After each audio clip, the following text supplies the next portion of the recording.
아침 햇살이 장터 골목의 지붕 위를 부드럽게 스치며 김이 피어오르는 냄비를 비춥니다. 지은은 새벽부터 국물을 우려내며 하루의 첫 손님을 맞을 준비를 하고 있었습니다. 가게 안에는 소고기 육수 냄새가 진하게 배어 있었고 문 앞에는 이른 장 보러 나온 마을 사람들이 줄지어 지나갔습니다. 순자 아주머니는 가게 밖 테이블을 정리하며 오늘도 손님 많겠네 하고 웃습니다. 지은은 그러게요.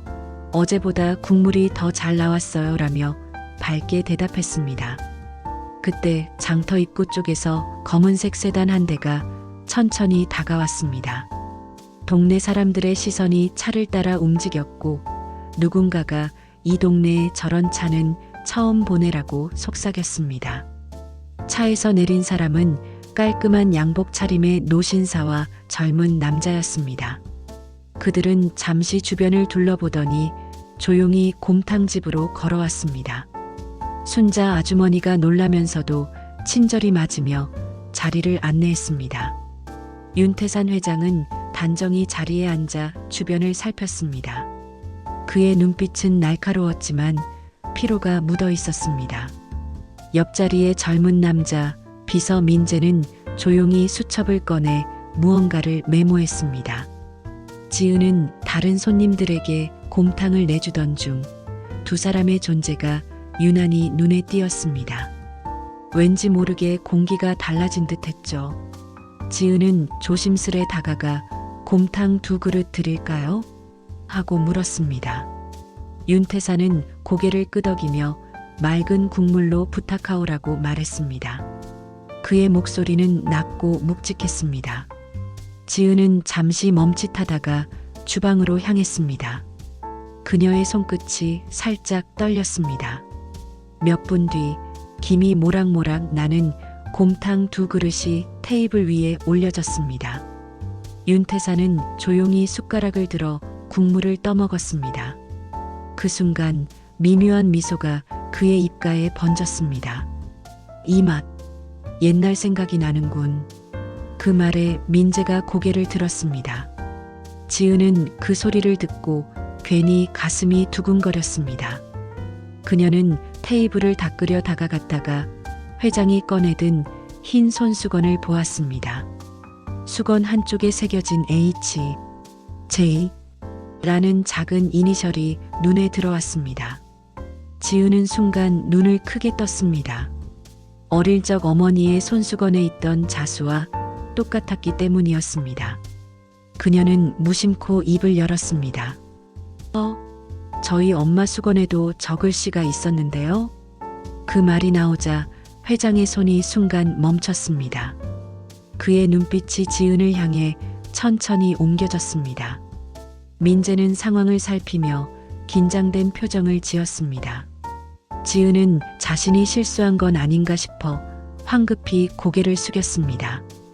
윤태사는 아무 말 없이 수건을 접어 주머니에 넣었습니다. 그리고는 조용히 국물을 다시 떠먹었습니다. 분위기는 묘하게 정적이 흘렀습니다. 지은은 마음속에 알 수 없는 불안이 스며드는 것을 느꼈습니다. 그녀는 아무렇지 않은 척 주방으로 돌아갔지만 손끝은 여전히 미세하게 떨리고 있었습니다. 식사가 끝난 후 민재가 계산을 마쳤습니다. 윤태사는 잠시 지은의 이름표를 바라보다가 짧게 고개를 끄덕였습니다. 잘 먹었소. 그 말 한마디를 남기고 그는 가게 문을 나섰습니다. 차 문이 닫히자 지은은 깊은 숨을 내쉬며 주방 쪽으로 몸을 돌렸습니다. 하지만 마음속 어딘가에 작은 파문이 남았습니다. 그날의 낯선 손님은 지은의 일상 속에 조용히 스며든 운명의 시작이었습니다. 다음 날 아침 장터는 평소보다 조용했습니다. 전날의 낯선 손님 이야기가 마을 어귀에서부터 퍼져 있었습니다. 어제 그 곰탕집에 서울서 큰 손님 왔다며? 사람들은 장터 한복판에서 그렇게 수군거렸고 지은의 이름이 슬쩍 오르내렸습니다. 지은은 들리는 소문에 신경 쓰지 않으려 애썼습니다. 가게 문을 열자마자 어제 봤던 비서 민재가 문 앞에 서 있었습니다. 그의 깔끔한 차림새는 장터 풍경과 어울리지 않았습니다. 지은은 놀란 듯 혹시 또 곰탕 드시러 오셨어요? 하고 묻습니다. 민재는 미소 한번 짓지 않은 채 회장님이 궁금해하셔서요. 어제 응대해 주신 분 이름이 지은 씨 맞죠? 라고 말했습니다. 그의 차분한 어조가 오히려 묘한 긴장감을 만들었습니다. 순자 아주머니가 주방에서 나오며 민재를 바라보았습니다. 우리 가게에 무슨 일이라도 있으신가요? 민재는 공손히 고개를 숙이며 몇 가지 여쭤볼 게 있습니다라고 대답했습니다. 그는 지은이 언제부터 이곳에서 일했는지, 가족이 누구인지 조심스레 물었습니다. 순자는 당황스러운 듯 잠시 말을 잇지 못했습니다. 지은은 그런 질문이 낯설어 머뭇거렸습니다. 전 그냥 여기서 자랐어요. 순자 이모가 키워주셨어요. 민재는 잠시 지은을 바라보다가 가방에서 사진 한 장을 꺼냈습니다. 사진 속엔 젊은 시절의 윤태산과 한 여인이 서 있었습니다. 순자는 그 사진을 보는 순간 얼굴빛이 순식간에 하얘졌습니다. 손끝이 미세하게 떨렸고 그녀는 천천히 말을 이었습니다. 그 사람은 오래전에 세상을 떠났어요. 민재는 그 말에 아무런 반응을 보이지 않았지만 눈빛이 묘하게 흔들렸습니다. 지은은 두 사람의 대화에 낯선 불안이 스며드는 걸 느꼈습니다. 어머니의 이름을 다시 꺼낼 수 없던 그녀의 마음이 조용히 요동쳤습니다. 그날 밤 지은은 잠이 오지 않았습니다. 방 한구석에서 오래된 나무 상자를 꺼냈습니다. 그 안에는 낡은 사진과 바랜 손수건 한 장이 들어 있었습니다. 손수건의 끝자락엔 H, J 라는 이니셜이 또렷하게 남아 있었습니다. 그녀는 손수건을 꼭 쥔 채 낮에 보았던 윤태산의 얼굴을 떠올렸습니다. 그 순간 오래된 기억이 희미하게 떠올랐습니다. 어릴 적 누군가 자신을 꼭 안아주며 이건 내 거야라고 속삭이던 기억이었습니다. 그 품속에서 느껴졌던 따뜻한 향기와 부드러운 천의 감촉이 손끝을 스쳤습니다. 지은의 눈가가 촉촉해졌습니다. 그녀는 떨리는 손으로 수건을 품에 안고 작은 목소리로 중얼거렸습니다. 엄마 당신은 누구였나요? 밤 공기가 창문 틈으로 스며들며 방 안을 스쳤습니다. 지은의 마음은 낡은 수건처럼 조용히 흔들렸습니다. 그날 이후 그녀는 어딘가로 향해야 할 것 같은 불안한 예감에 사로잡혔습니다. 그리고 그것이 앞으로 다가올 거대한 진실의 시작이 될 거라는 걸 그녀는 아직 몰랐습니다. 윤태산 회장은 서울 본사 집무실에 홀로 앉아 있었습니다. 탁자 위에는 지은의 이름이 적힌 보고서 한 장이 놓여 있었습니다. 그는 서류를 읽던 손을 멈추고 창밖을 바라보았습니다. 창 너머로는 회색빛 하늘이 낮게 드리워져 있었습니다. 회장의 시선에는 깊은 피로와 묵직한 죄책감이 묻어 있었습니다. 잠시 뒤 문이 열리고 민재가 들어왔습니다. 조사 결과가 나왔습니다. 그는 서류를 회장 앞에 조심스레 내려놓았습니다. 윤태산은 천천히 고개를 끄덕이며 말해보게라고 짧게 말했습니다. 민재의 목소리가 약간 떨렸습니다. 그 여직원, 지은 씨의 어머니는 30년 전 연구소 직원이었습니다. 회장님께서 직접 채용하셨던 분입니다. 그 순간 윤태산의 손끝이 서류를 꼭 쥐었습니다. 눈빛이 흔들렸지만 표정은 여전히 담담했습니다. 그는 아무 말 없이 오래된 기억 속으로 빠져들었습니다. 젊은 시절 몰래 사랑했던 여인의 웃음소리가 머릿속을 스쳤습니다. 윤태산은 자리에서 천천히 일어나 창가로 걸어갔습니다. 그 아이가 살아있었군. 민재는 그 한마디에 시선을 떨구었습니다. 회장은 잠시 침묵하더니 이 일은 외부에 절대 알려선 안 된다고 말했습니다. 그러나 그의 목소리에는 단호함보다 떨림이 묻어 있었습니다. 그 시각 시골의 곰탕집에서는 지은이 순자 아주머니와 마주 앉아 있었습니다. 그녀는 눈을 붉히며 물었습니다. 이모, 전 진짜 이모 딸이 아닌 거죠? 순자는 말없이 한참을 바라보다 고개를 떨궜습니다. 그래, 넌 내 딸이 아니야. 하지만 누구보다 소중한 내 식구야. 지은의 눈에 눈물이 맺혔습니다. 그녀는 그럼 제 친엄마는요? 라고 물었지만 순자는 고개를 저었습니다. 그건 말할 수가 없단다. 순자의 목소리는 떨리고 있었습니다. 지은은 더 이상 묻지 못하고 자리에서 일어났습니다. 밤이 되자 지은은 곰탕집 앞 벤치에 앉았습니다. 손에는 여전히 H, J, 수건이 쥐어져 있었습니다. 그녀의 마음속에서 오래된 의문이 자라나고 있었습니다. 왜 아무도 진실을 말해주지 않는 걸까? 달빛 아래에서 지은의 눈동자는 결심으로 빛났습니다. 서울로 가야겠어. 그녀는 작은 목소리로 혼잣말을 했습니다. 그 결심은 단단했습니다. 순자는 멀리서 그 모습을 지켜보다가 조용히 눈을 감았습니다. 그리고 그 순간 민재는 이미 서울행 첫 차를 예약하고 있었습니다. 윤태산의 지시는 단순했습니다. 그 아이를 지켜보게. 하지만 절대 다가서지는 말게. 그러나 민재의 마음은 복잡했습니다. 그는 이미 지은의 순수한 눈빛을 잊을 수 없었습니다. 그 밤 두 사람의 발걸음은 서로를 모른 채 같은 목적지를 향해 움직이고 있었습니다. 서울로 올라온 지은은 낯선 거리의 바람 속에서 잠시 숨을 고르며 발걸음을 옮겼습니다. 손에는 오래된 메모 한 장이 쥐어져 있었습니다.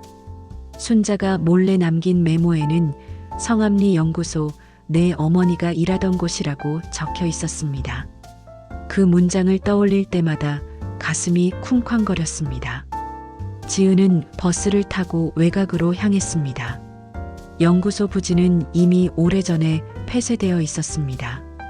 잡초가 무성했고 녹슨 철문에는 출입 금지 표지판이 붙어 있었습니다. 그녀는 조심스레 문틈을 비집고 안으로 들어갔습니다. 발소리가 텅 빈 공간에 메아리 쳤습니다. 무너진 벽 너머로 낡은 파일 캐비닛이 보였습니다. 지은은 먼지를 털어내며 서류를 하나씩 꺼냈습니다. 직원 명단, 프로젝트 H, 회장 전용 연구라는 문구가 눈에 들어왔습니다. 그 속에서 어머니의 이름이 선명하게 적힌 문서를 발견했습니다. 손끝이 떨렸습니다. 정말 엄마가 여기 있었네. 그녀는 숨을 삼키며 서류를 품에 안았습니다. 그때 갑자기 문 밖에서 발소리가 들렸습니다. 지은은 놀라서 몸을 숨겼습니다. 문틈 사이로 한 남자가 들어오는 모습이 보였습니다.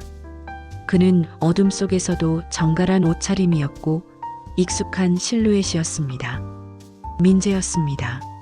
민재는 플래시를 비추며 안쪽으로 걸어왔습니다.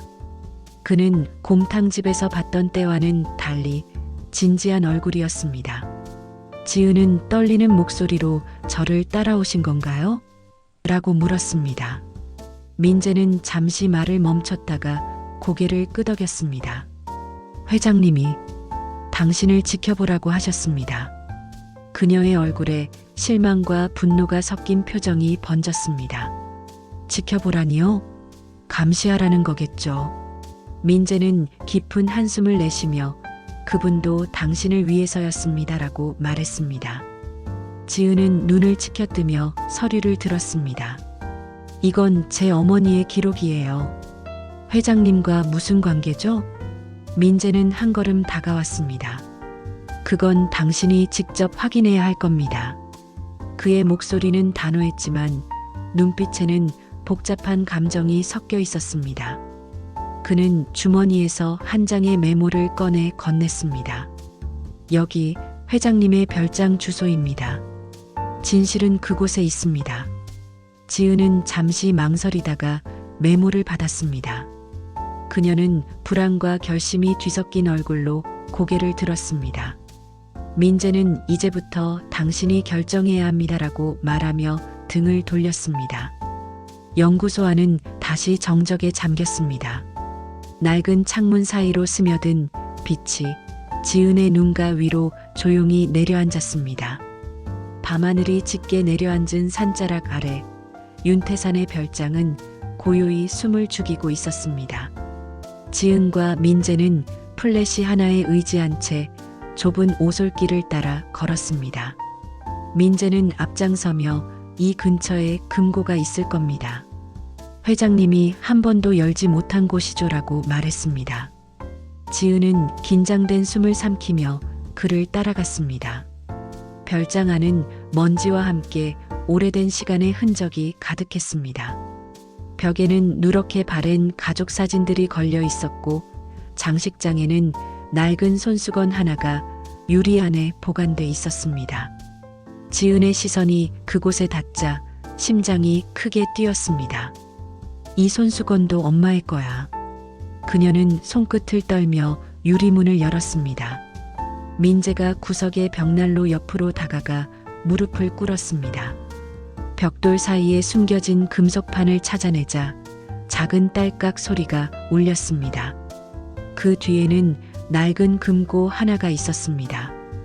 그는 숨을 고르며 다이얼을 돌렸고 서서히 금고 문이 열렸습니다. 철제 문이 열리는 순간 공기마저 멈춘 듯 고요했습니다. 안에는 오래된 서류 봉투와 함께 편지 한 통, 그리고 작고 낡은 머리핀이 들어 있었습니다. 지은은 떨리는 손으로 편지를 집어들었습니다. 지은아, 내가 이 편지를 읽는다면 아마 난 곁에 없겠지. 하지만 넌 사랑받는 아이란다.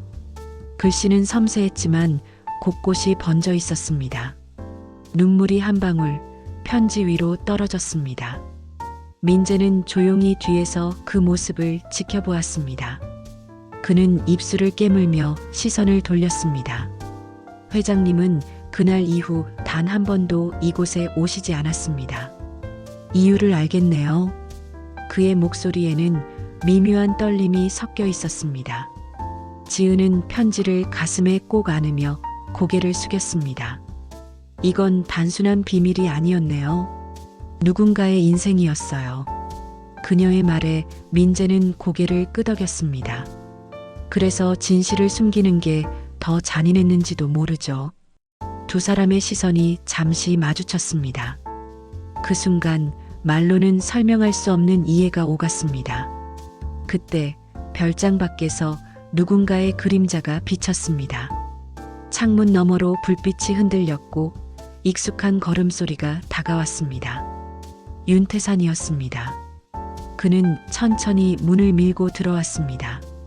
지은은 놀라 뒤돌았지만 회장의 얼굴엔 분노가 아닌 고통이 서려 있었습니다. 윤태산은 금고 안의 물건들을 바라보다가 눈을 감았습니다. 결국 이걸 찾았구나. 그의 목소리는 쉰 듯 낮고 떨렸습니다. 지은은 조심스럽게 편지를 내밀었습니다. 이건 어머니가 남긴 거예요. 왜 숨기셨어요?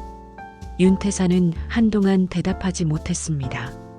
그리고 마침내 조용히 입을 열었습니다. 그 아이를 지키기 위해서였네. 세상이 잔혹했거든. 지은의 눈에서 눈물이 흘러내렸습니다. 긴 침묵 끝에 오래된 진실이 어둠 속에서 천천히 빛을 드러내기 시작했습니다. 새벽의 병원 복도는 고요했습니다. 형광등 불빛이 하얗게 깔린 가운데 윤태산은 병실 침대에 누워 있었습니다.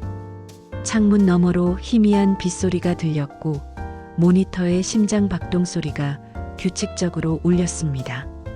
지은은 침대 곁 의자에 앉아 손을 꼭 쥔 채 회장의 얼굴을 바라보았습니다. 그의 입술은 마른 나뭇잎처럼 메말라 있었지만 눈동자만은 선명했습니다. 윤태산은 천천히 고개를 돌렸습니다. 지은아, 나를 원망해도 괜찮다. 그의 목소리는 힘이 없었지만 진심이 느껴졌습니다. 지은은 잠시 눈을 깜빡이다가 조용히 고개를 저었습니다. 원망보다 알고 싶어요. 왜 그랬는지요. 회장은 잠시 눈을 감았다가 깊은 숨을 내쉬었습니다. 그땐 모든 게 나를 막았네. 내 어머니를 지키려 했지만 결국 버리고 말았지. 그 후로 매일 그날을 후회하며 살았단다. 지은의 눈가가 붉게 물들었습니다. 그녀는 아무 말 없이 그의 손을 감쌌습니다. 회장의 손끝이 약하게 떨렸습니다. 그때 병실 문이 열리고 순자 아주머니가 들어왔습니다. 그녀의 얼굴에는 오랜 세월의 무게가 묻어 있었습니다. 이제는 말해야겠죠. 그녀는 지은 옆에 앉으며 회장을 바라보았습니다. 저 아이의 어머니가 세상을 떠났을 때 그 아이를 지키겠다고 약속했습니다. 누구에게도 빼앗기지 않겠다고요. 윤태산의 눈가가 젖었습니다. 순자 씨, 당신 덕분에 그 아이가 이렇게 컸네요. 고맙습니다. 순자는 고개를 숙였습니다. 고맙긴요. 그저 그 아이가 다시 울지 않길 바랐을 뿐이에요. 지은은 두 사람을 번갈아 바라보며 조용히 눈물을 훔쳤습니다. 병실의 공기가 따뜻하게 변했습니다. 긴 세월 동안 묻어둔 진실이 드디어 드러난 순간이었습니다. 민재는 문 밖에서 조용히 그 장면을 지켜보았습니다. 창문 너머로 빗방울이 흘러내렸고 그 소리가 마치 오래된 상처를 씻어내리는 듯 했습니다. 회장은 미소를 지으며 마지막 힘을 내어 속삭였습니다. 이제야 조금은 편해졌구나. 지은은 그의 손을 더욱 세게 잡았습니다. 이제 그만 괜찮아요. 저도 어머니도 다 용서했어요. 회장의 눈에 한 줄기 눈물이 흘렀습니다. 그 눈물은 오랜 후회의 끝이자 용서의 시작이었습니다. 몇 달이 흘러 따스한 봄바람이 불고 매화가 하얗게 피었습니다. 지은은 새벽부터 국물을 우려내며 손님 맞이 준비를 하고 있었습니다. 그녀의 손놀림에는 이제 망설임이 없었습니다. 삶의 무게가 조금은 가벼워진 듯 얼굴엔 잔잔한 미소가 번졌습니다. 문이 열리며 낯익은 그림자가 들어왔습니다. 윤태산이었습니다. 그는 예전보다 훨씬 수척했지만 눈빛은 따뜻했습니다. 순자 아주머니는 놀란 듯 그를 맞이하며 의자 하나를 내주었습니다. 이제 좀 괜찮으신가요? 그럭저럭요. 그대들 덕분입니다. 지은은 주방에서 나와 조용히 다가왔습니다. 곰탕, 예전처럼 맑은 국물로 드릴게요. 윤태산은 고개를 끄덕이며 웃었습니다. 그게 제일 좋죠. 짧은 대화였지만 두 사람의 눈빛엔 말보다 깊은 온기가 담겨 있었습니다. 그는 곰탕 한 숟갈을 뜨며 천천히 맛을 음미했습니다. 이 맛이 이제야 마음이 편해지는군요. 지은은 그의 앞에 조용히 서 있었습니다. 윤태산은 가방에서 작은 상자를 꺼내 그녀에게 내밀었습니다. 이건 내 어머니가 쓰던 수건이네. 새로 자수를 놓았단다. 지은은 상자를 열어보았습니다. 그 안에는 깨끗이 손질된 손수건 한 장이 있었습니다. 끝자락에는 용서와 사랑이라는 단어가 정성스레 새겨져 있었습니다. 그녀는 손수건을 두 손으로 꼭 쥐었습니다. 이제 진짜로 괜찮아요. 윤태산은 조용히 고개를 끄덕였습니다. 식사가 끝나자 회장은 자리에서 일어나 가게 안을 천천히 둘러보았습니다. 여기 냄새가 좋네요. 어머니의 손맛이 느껴집니다. 그는 문 앞에서 잠시 멈춰섰습니다. 고맙다, 지은아. 덕분에 나도 다시 사람이 된 것 같네. 그 말에 지은의 눈가가 살짝 젖었습니다. 회장이 떠난 뒤 민재가 문 밖에 서 있었습니다. 그는 잠시 그녀를 바라보다가 이제 회장님, 진짜로 편해지신 것 같아요라고 말했습니다. 지은은 고개를 끄덕이며 미소 지었습니다. 우리 모두 그래야죠. 장터에는 봄 햇살이 가득했고 곰탕집의 연기가 하늘로 부드럽게 피어올랐습니다. 그날 지은의 마음속에서도 또 하나의 계절이 바뀌고 있었습니다. 용서가 지나간 자리엔 따뜻한 평화가 자리를 잡았습니다. 삶은 여전히 분주했지만 더 이상 외롭지 않았습니다.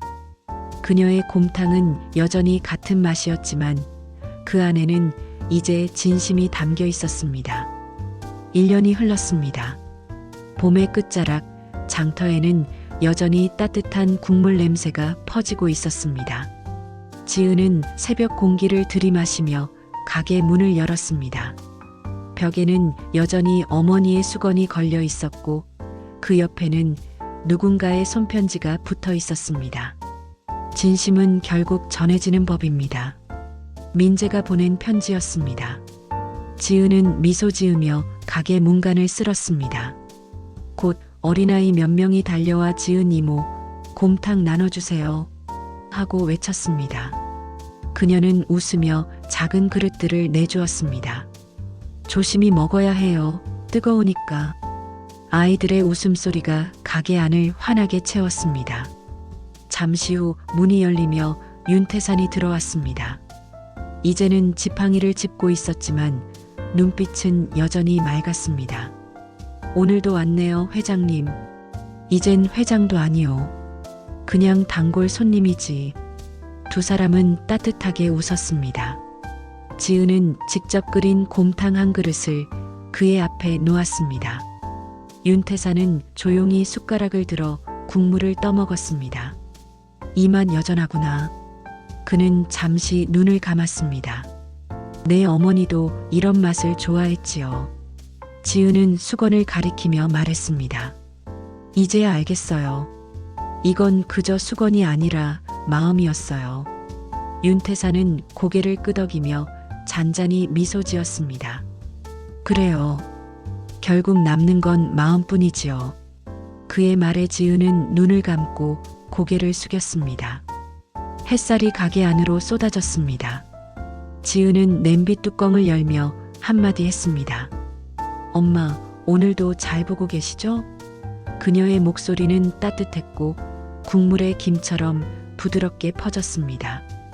밖에서는 아이들의 웃음소리가 이어졌습니다.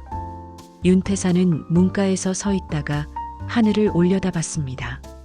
그의 눈가엔 빛이 맺혔고 입가에는 평화로운 미소가 번졌습니다.